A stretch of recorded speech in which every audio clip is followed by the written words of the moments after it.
नमस्कार। दिन के 2 बज चुके हैं और वक्त हो चला है खबर दोपहर का। मैं हूं शुभ मिश्रा आपके साथ। चलिए करते हैं बुलेटिन की शुरुआत और सबसे पहले आपको बड़ी खबर सिवान से बता दें, जहां 4 दिनों से लापता युवक का रेलवे ट्रैक के पास शव मिलने से इलाके में सनसनी फैल गई है। शव को देखते ही परिजनों में कोहराम मच गया। घटना पचरुखी थाना क्षेत्र हरदिया रेलवे लाइन के पास की है।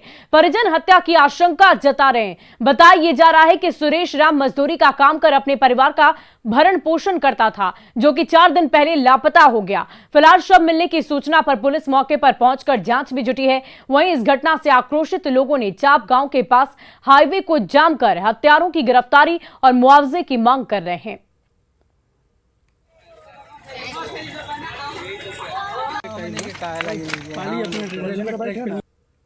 FIR भी हुआ है। आज अभी जानकारी हो रही है, लाश यहाँ आकर देख रहे हैं हम लोग। कितनी उम्र है लगभग? 26 साल। 26 साल। कितने दिन से गायब थे? 24 तारीख के लोग बताए कि घर से निकले हैं और उसके बाद जो है क्या कुछ पहचान हुआ? कहाँ के हैं ये? इस चांप का।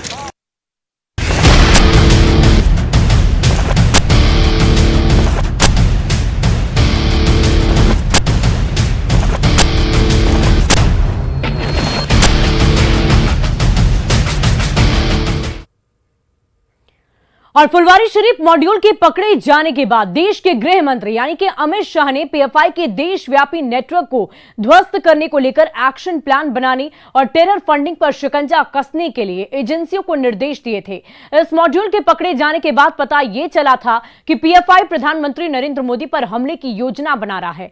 साथ ही एजेंसियों के कान तब खड़े हो गए जब फुलवारी शरीफ से जब्त किए गए दस्तावेजों में गजवाए हिंद के लिए टारगेट 2047 तय किया गया लिखा हुआ मिला। उस दिन के बाद देश की सभी एजेंसियों ने PFI पर शिकंजा कसना शुरू कर दिया। लगातार मिले सबूत के आधार पर आज केंद्र सरकार 5 साल के लिए इस एजेंसी पर बैन लगा दिया है। केंद्रीय एजेंसियों की जांच में कई ऐसे खुलासे हुए जो बिल्कुल चौंकाने वाले थे। यहां से बरामद दस्तावेजों में तुर्की, पाकिस्तान और मुस्लिम देशों से मदद देने की योजना मिली। जांच में यह खुलासा हुआ कि PFI एक कट्टरपंथी संगठन से आगे निकलकर देश को तोड़ने और सांप्रदायिक उन्माद भड़काकर देश के खिलाफ युद्ध छेड़ने की ओर आगे बढ़ चला है।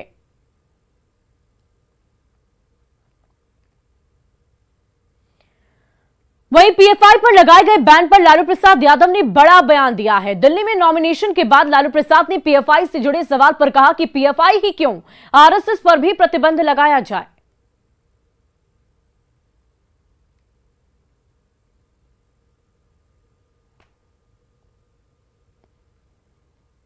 PFI का जांच हो रहा है और PFI के तरह जितने भी संगठन हैं इंक्लूडिंग RSS, सब पर प्रतिबंध लगाइए। एकरूपता लगे, दिखने को लगे। ऐसा नहीं कि ये फीलिंग जाए कि खास करके मुस्लिम संगठनों को ये तो दुर्गा वाहिनी भी बनाए थे और RSS को बैन पहले भी किया गया था इमरजेंसी में भी, और एक साथ इस तरह के जितने भी संगठन हैं सबको बैन करिए और जांच करिए, कुछ मिले तो कार्रवाई करिए। वहीं जेडीयू के राष्ट्रीय अध्यक्ष ललन सिंह ने PFI पर केंद्र सरकार के लगाए बैन पर कहा कि बैन लगाया है तो केंद्र सरकार को यह बताना चाहिए कि उस संगठन के खिलाफ क्या क्या साक्ष्य मिले हैं। वो बताएं कि आखिर बैन क्यों लगाया गया। तो भारत सरकार को ये बताना चाहिए कि बैन लगाया उन्होंने, उन PFI के खिलाफ उनके पास क्या साक्ष्य है, क्या उनकी गतिविधि है। तो इसलिए इस पर हम लोगों की प्रतिक्रिया जानने के बजाय भारत सरकार से प्रतिक्रिया पूछनी चाहिए आप लोगों को, और भारत सरकार को बताना चाहिए देश को कि हमने बैन लगाया, इन कारणों से बैन लगाया, ये साक्ष्य है, ये उनको बताना चाहिए। वहीं PFI पर बैन को लेकर बीजेपी सांसद सुशील मोदी ने इसे स्वागत योग्य कदम बताया और विपक्ष पर निशाना साधा है।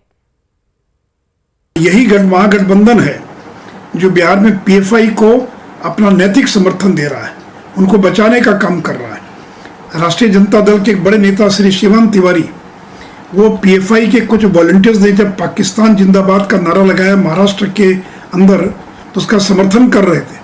कह रहे हैं शिवान तिवारी कि वो अपना विरोध प्रकट कर दिए। भी विरोध प्रकट करने का एक तरीका है। शिवम तिवारी पर तो और सेडिशन का केस चलना चाहिए। और केंद्र सरकार द्वारा पॉपुलर फ्रंट ऑफ इंडिया पर लगाए गए प्रतिबंध का जश्न मनाने के लिए महाराष्ट्र नवनिर्माण सेना एमएनएस के कार्यकर्ताओं ने बुधवार को पटाखे फोड़े और लड्डू बांटे।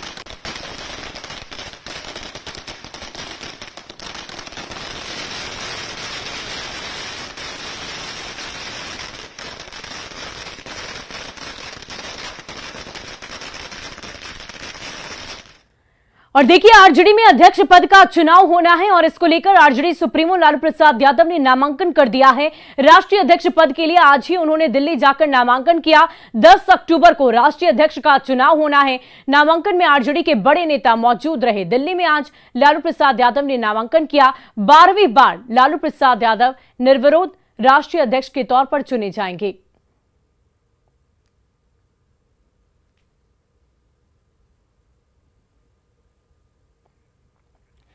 वहीं आरजेडी के प्रदेश अध्यक्ष जगदानंद ने लालू यादव के नामांकन को लेकर कहा कि लालू प्रसाद उन्मादियों के सामने कभी भी नहीं झुके।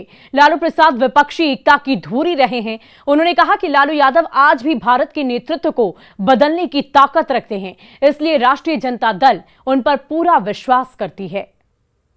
व्यक्ति के रूप में तो लालू प्रसाद ने एक मिसाल कायम कर दी। सारी दुनिया जहां झुक गई, घुटने के बल पर एक इंसान खड़ा रहा जिसका नाम है लालू प्रसाद। आज का विषय क्या है? क्या ये भारत रहेगा कि नहीं रहेगा? भारत बचेगा कि नहीं बचेगा? दंगाई उन्मादी लोग इसको नष्ट कर देंगे या इसको बचने देंगे? एक शांति प्रिय और पूरी ताकत के साथ खड़ा भारत में यदि एक व्यक्ति इन उन्मादियों और दंगाइयों के समक्ष खड़ा है आम जन के लिए, उसका नाम है लालू प्रसाद। और आरजेडी के पीएम उम्मीदवार नीतीश को लेकर लालू का बड़ा बयान सामने आया है। नीतीश के साथ मजबूती से वो खड़े रहेंगे, ये कहना है लालू यादव का। पीएम प्रत्याशी के तौर पर वो मुख्यमंत्री नीतीश कुमार का समर्थन करेंगे, ये बड़ी बात कही है आरजेडी सुप्रीमो लालू प्रसाद यादव ने नीतीश कुमार को लेकर। उन्होंने कहा कि अगर पीएम प्रत्याशी के तौर पर वो सामने आते हैं तो वो उनका पूर्ण रूप से समर्थन करेंगे। नीतीश कुमार और हमारे पार्टी का जो मिलन हुआ, ये उदाहरण है कि हम इकट्ठे हो गए हैं, तब इनका विदाई तय है। इसलिए हम पर भरोसा किया है पार्टी के लोगों ने, तो उनके भरोसा को तोड़ने नहीं देंगे। और देखिए, लालू ने ही नहीं बल्कि जगदानंद सिंह ने भी नीतीश कुमार को प्रधानमंत्री पद का उम्मीदवार बताया है। क्या कुछ कहा, सुनिए। नीतीश कुमार को प्रधानमंत्री बनाने में सफल हो जाएंगे लालू प्रसाद यादव। एक समाजवादी साथी को लेकर के आगे जा रहे हैं वो, दोनों चीज मत बोलिए। समाजवाद के ही वह एक अंग रहे हैं, चाहे जिस कारण से जहां भी रहे हों इस बीच में, मैं उसके बारे में नहीं जाना चाहता हूं, लेकिन समाजवादी साथियों में से एक आज वरिष्ठतम बचे हैं। तो समाजवादियों के हाथ में इस देश का परिवर्तन रहा है। कभी भी जब भी वो उठ खड़े हुए तो देश में परिवर्तन हुआ और फिर से बिहार उठ खड़ा हुआ है और पूरा राष्ट्र बिहार की तरफ देख रहा है। लालू प्रसाद जी की तरफ से, नीतीश कुमार बिहार की तरफ से आज इस बड़े ओहदे पर भारत को संभालने वाले पद के उम्मीदवार हैं। और कनाडा में बैठकर पंजाब में अपराध करने वाला इंटरनेशनल गैंगस्टर लखवीर सिंह उर्फ लांडा के एक शूटर करण मान को जमुई पुलिस ने गिरफ्तार कर लिया। गुप्त सूचना के बाद पुलिस ने करण मान को खैरा के गरही इलाके से गिरफ्तार किया है। जानकारी के अनुसार गिरफ्तार करण मान कनाडा में रहकर पंजाब में कई घटनाओं को अंजाम देने वाले लखवीर सिंह उर्फ लांडा का शार्प शूटर है। बताया जा रहा है कि पंजाब के मोहाली में विस्फोट और सिंगर मूसेवाला की हत्या में लखवीर सिंह उर्फ लांडा के गिरोह का हाथ होने की संभावना है। जमुई पुलिस को जैसे इस बात की खबर लगी कि गिरोह का शार्प शूटर करण मान और अर्जुन मान जमुई में शरण लिए हुए हैं, तो पुलिस ने छापेमारी की और करण मान को पकड़कर पंजाब पुलिस को सौंप दिया। जानकारी मिल रही है कि अगर फिल्म इंडस्ट्री की बात करें तो सलमान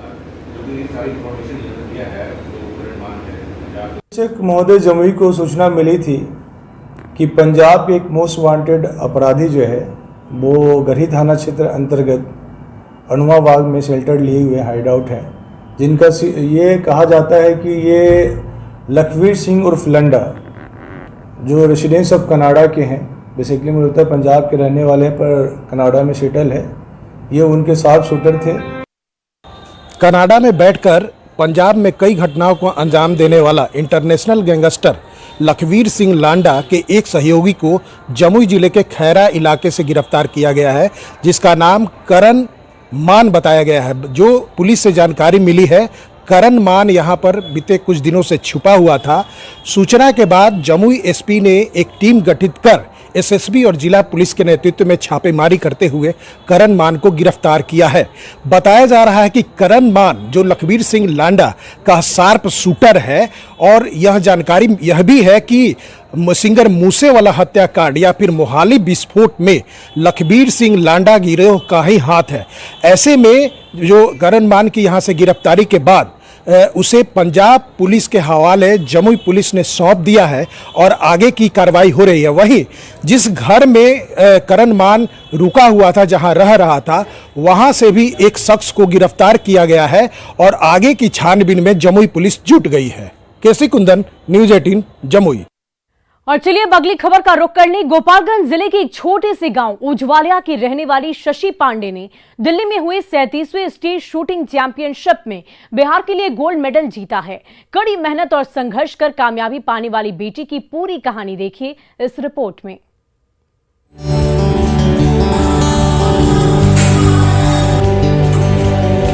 कहते हैं जब हौसलों में पंख लग जाए तो मुकाम तक पहुंचना आसान हो जाता है। कुछ ऐसा ही कर दिखाया है गोपालगंज के उजवलिया गांव की शशि पांडे ने। इन्होंने 37वें स्टेट शूटिंग चैंपियनशिप में गोल्ड मेडल जीता है, लेकिन शशि के शूटिंग में गोल्ड मेडल जीतने तक का सफर आसान बिल्कुल भी नहीं था। मैं ऐसे बैकग्राउंड से आती हूँ जहाँ पे गोली बंदूक का बात भी नहीं होता है। खासकर लड़कियों के लिए तो मतलब बंदूक उठाना बहुत ही टफ काम है कि लड़की है तो बंदूक कैसे उठा सकती है। तो मेरे मन में था कि मतलब मेरे फैमिली में तो किसी ने नहीं उठाया। मेरे मतलब देखूं तो 2-3 दशक पहले से कोई लड़की ने बंदूक नहीं उठाया होगा मेरे गांव में। तो मुझे लगा कि नहीं, मुझे एक बार बंदूक क्या है, आखिर ऐसा क्या है कि जो सिर्फ जेंट्स ही उठा सकते हैं, कोई लड़की नहीं उठा सकती है, कोई औरत नहीं उठा सकती है। तो मैं पिस्टल उठाई, फिर मेरा निशाना सही लगा, तब मुझे लगा कि मैं इसी के लिए बनी। अपनी डेडिकेशन और मेहनत के बदौलत शशि अब तक दर्जनों मेडल जीत चुकी हैं और अब तैयारी नेशनल शूटिंग चैंपियनशिप की है। शशि की इस सफलता से उनके माता पिता काफी खुश हैं। उन्होंने सरकार से शशि जैसी ही टैलेंटेड बेटियों की मदद करने की अपील की है, ताकि बेटियां भी नेशनल और ओलंपिक गेम खेलकर देश का नाम रोशन कर सकें। शशि के मैंने शुरू से ही रुचि रहल कि हम पढ़ी भी और गन भी चलाई। तो हमने क्या दिल्ली भेजनी जाए गईली, एक बाद से गनो चलावे के सीखली आ पढ़बो लिखबो कैली। तो ऐसे ठीक बा कि माने आगे पहुंच गईली, गोल्ड मेडल ले बड़ी। अब यहू से भगवान के मर्जी होके, पंच के आशीर्वाद होके आगे बढ़े। हमार शशि बेटी है, हमारा 3 जना बेटा बेटी वालों, हम बेटा बेटी में कोनो अंतर नहीं कैले। इनका रुचि शुरू से खेले में पढ़े में रहे, गन चलावे में रहे। गन चलावे में खेलत खेलत गईली, स्टेट लेवल में गोल्ड मेडल पौले बाड़ी। हमनी के बहुत खुशी बा, किसान वर्ग के बाने जा। लेकिन सरकार के नियत बा, उम्मीद बा, सरकार भी कहती या बेटी पढ़ाओ बेटी खिलाओ, सरकार को भी इसमें सहयोग करना चाहिए। हौसले को कौन हरा सका है, संघर्ष और दृढ़ निश्चय के आगे किसकी चली है। शशि पांडे का संघर्ष जारी है, उनका सपना देखना जारी है। बस सरकार से थोड़ी मदद मिल जाए तो बिहार की ये बेटी देश ही नहीं दुनिया भर में अपना कमाल दिखा देगी। न्यूज़ 18 के लिए गोपालगंज से गोविंद कुमार की रिपोर्ट। वहीं सिवान में मूर्ति कलाकार मां दुर्गा की प्रतिमाओं को अंतिम रूप देने में लगे हैं। कोलकाता, राजस्थान सहित तमाम जगहों से सिवान में आए कारीगर सैकड़ों मूर्तियां बनाए हैं, जिनका अंतिम रूप देने में वो लगे हुए हैं। वहीं कोरोना काल के करीब 2 साल बाद मूर्ति की बिक्री होने से कारीगर के चेहरे पर खुशी दिख रही है। स्थिति का जायजा लिया संवाददाता मृत्युंजय सिंह ने। लंबे वर्षों के बाद जो मूर्ति कारीगर है उनके चेहरे पे मुस्कान देखने को मिल रही है। सिवान में कई राज्यों से आए कलाकार मूर्ति का निर्माण कर रहे हैं और वो अंतिम रूप देने में लगे हुए हैं। आप देख सकते हैं यहाँ पे भव्य मूर्ति बनाया गया है, माँ दुर्गा की मूर्ति बनाई गई है, तो एक कंकार कालीका तमाम तरह झांकी की भी मूर्ति बनाया गया है। आप देख सकते हैं ये दूर दराज से कलाकार आकर मूर्ति का अंतिम रूप देने में लगे हुए हैं। हम जानने की कोशिश करेंगे कहाँ से आए हुए हैं और कितनी मूर्तियाँ बना रहे हैं और क्या चाह रहे हैं। आपका नाम क्या है और कहाँ से आए हैं? सुरेंद्र पाल, कलकत्ता से आए हैं, यहाँ सिवान में आए हैं। सिवान में मूर्ति बना रहे हैं दुर्गा जी का, इसमें काम कर रहे हैं हम 4 महीने से काम कर रहे हैं। मूर्ति बिका है, कुछ 5 से 8 को भी बचा है तो ग्राहक आ रहा है, सेल हो जाएगा। हाँ, अंतिम रूप बना रहे हैं, सब सेट में सब चल रहा है, बिक जाएगा। खुशी भी है हमारा, पिछले साल से कोरोना से भी खुशी है। हम लोग बनाए हैं 30 पीस मूर्ति, कोलकाता बंडल से आए हैं। 2 साल तो हुआ नहीं है कोरोना बुचार से, इस साल कुछ बिकता है और कुछ बाकी है। भरोसा है जो हम लोग को बिक जाएगा। देख सकते हैं कितनी विशाल मूर्तियां बनाई गई इन लोगों के द्वारा और अब देख सकते हैं अब अंतिम रूप यानी कुछ ही दिन बचे हुए हैं और अब माँ दुर्गा का प्रतिमा को अंतिम रूप देने में जो ये कारीगर है वो लगे हुए हैं, दूर दराज से आए हुए हैं। अब यहाँ से मूर्ति ले जाकर पंडाल में लोग रख रहे हैं। यानी बहुत जो ये 2 साल के बाद एक इन कारीगरों पर चेहरे पे एक मुस्कान मिला हुआ है और वहीं सिवान के लोग पूरी तरह से दुर्गा पूजा हर्षोल्लास के साथ मनाने में जुटे हुए हैं। मृत्युंजय कुमार सिंह, न्यूज़ 18 सिवान। और भागलपुर के बूढ़ानाथ मंदिर में गंगा जमुनी तहजीब की मिसाल देखने को मिलती है। यहाँ पिछले 34 सालों से शहनाई वादक इलिल्ला खान का परिवार दुर्गा पूजा में 10 दिनों तक मंदिर प्रांगण में सुबह 5 से लेकर 7 और शाम के 5 से लेकर 7 बजे तक शहनाई बजाकर मां को प्रसन्न करने की कोशिश करते हैं। आसपास के इलाकों में पूजा के समय शहनाई की आवाज से ही लोग जागते हैं। इस खबर पर और अधिक जानकारी दे रहे हैं संवाददाता आशीष रंजन। हम अभी हैं भागलपुर के बाबा बिरजेश्वर नाथ मंदिर में और आप शहनाइयों की गूंज को सुन रहे होंगे। ये शहनाई लगातार पिछले 34 साल से इलिल्ला खान जो शहनाई वादक है उनका परिवार जो है यहाँ पर दुर्गा पूजा के दिन 10 दिन तक लगातार सुबह में 5 बजे से 7 बजे और शाम में 5 से 7 की समय संध्या के समय जो है यहाँ पर उन लोगों के द्वारा शहनाई वादन किया जाता है। इलाके में जो गूंज है शहनाई की वो 10 दिन तक लगातार यूं ही सुबह और शाम गूंजती रहती है। इन लोगों से हम बात करते हैं कि कब से आप लोग यहाँ पर ये बजा रहे हैं। और 1988 से हम यहाँ प्रोग्राम दे रहे हैं, मैया का सेवा करते हैं।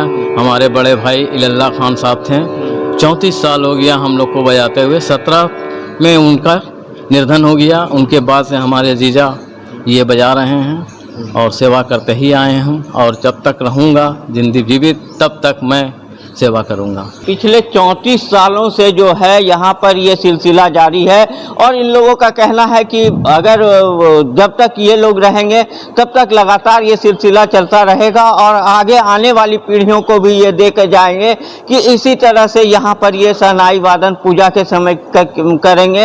ये इन लोगों की सोच है। गंगा जमुना तहजीब की जो एक मिसाल यहाँ पर देखने को मिलती है, लगातार 34 सालों से ये सिलसिला जारी है। आशीष रंजन, न्यूज़ 18 भागलपुर।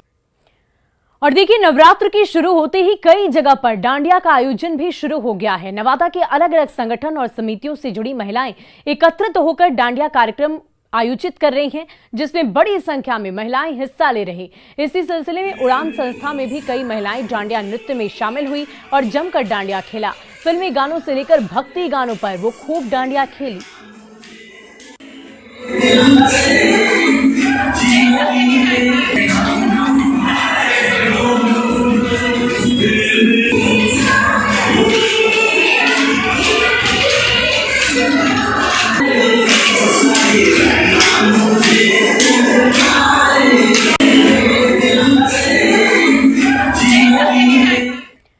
और शारदीय नवरात्र के मौके पर जमशेदपुर में गुजराती सनातन समाज की ओर से रास, गरबा और डांडिया की धूम देखी जा रही है। गुजराती समाज की महिलाएं परंपरागत वेशभूषा पहनकर गरबा और डांडिया खेलती नजर आए। इस मौके पर समाज की ओर से फ्री स्टाइल रास गरबा का आयोजन किया गया था, जिसमें देर रात तक श्रद्धालु झूमते गाते रहे।